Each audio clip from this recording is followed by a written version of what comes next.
Hey friends, today I want to talk to you about the A Marmara scale and give you a little history of this instrument. The Marmara scale is an instrument that I convinced Rav to make after I was talking with the person that I was working with at that time at Rav. And he said they made this scale and it was in their warehouse and they weren't really sure how they felt about it.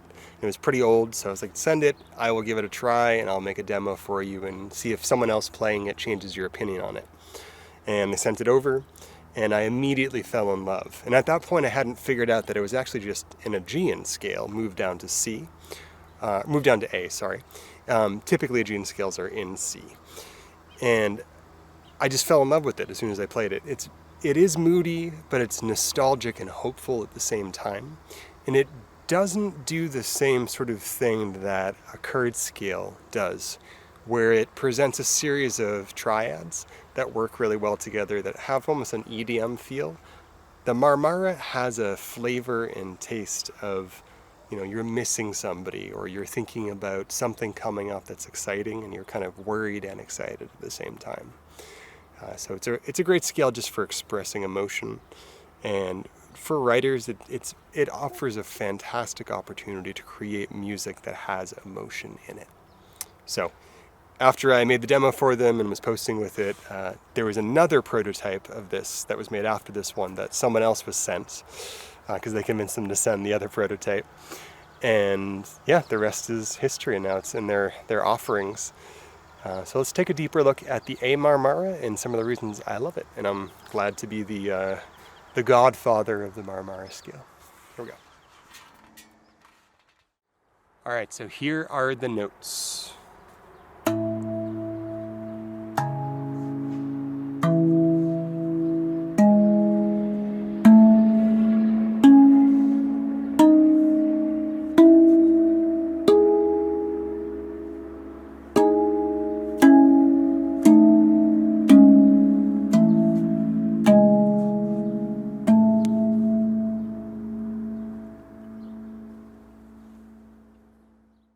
So something very unique about this scale is that, unlike many other Rav scales, it almost has two tonal centers. You can play something with the center,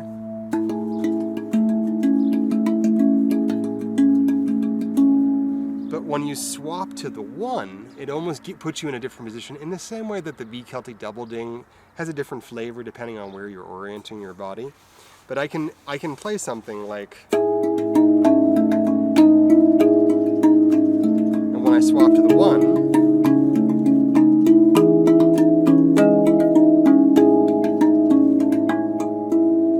completely changes the feeling of what's going on. So you have an opportunity to create music that has a certain pull, and then you can switch the root to the one and it changes the direction of your composition. So let's take a look at a couple quick pieces on this that I've written. One of them is on my album Lux Natura on Spotify and iTunes.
So here's something a little more chordal and maybe a little darker sounding.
Right, so I'd say that this scale, along with things like the Golden Gate, Golden Arcadian, and maybe also the Integral, are all kind of in the same wheelhouse of nostalgic but hopeful feeling.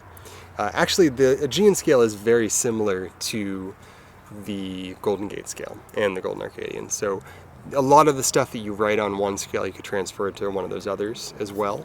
So it's useful if you have some background in that style of playing. The tendency for some people on this melodic of a scale is to make everything sound the same because they're not varying their root note.